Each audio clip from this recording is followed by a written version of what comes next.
The brush caps hold the brushes in the motor and give the brush springs something to push against so the brush makes good contact with the armature.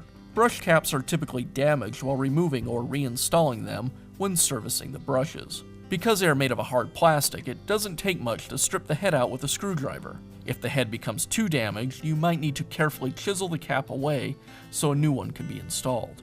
Replacing the brush caps is a repair that you can do yourself, and I'm going to show you how. I'll begin by removing the motor end cap. It's held in place with a couple of screws.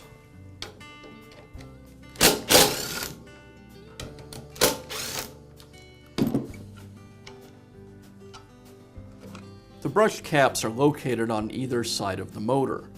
They're made of plastic and they thread into the brush holders, so I'll use a screwdriver to remove them.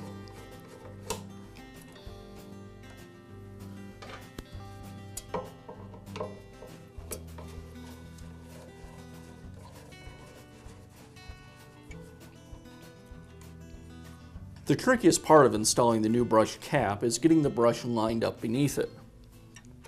This brush has these wings that fit into the slot on the holder.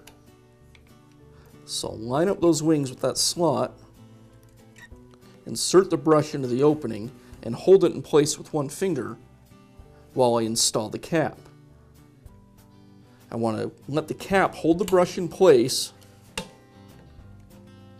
as I align it with the holder, and then I'll tighten it with the screwdriver. I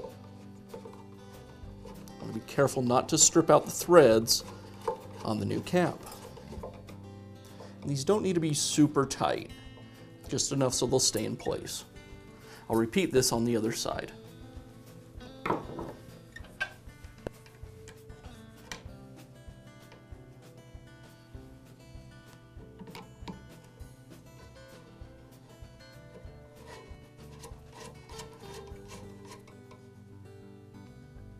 And now replace the end cap and secure it with the two screws.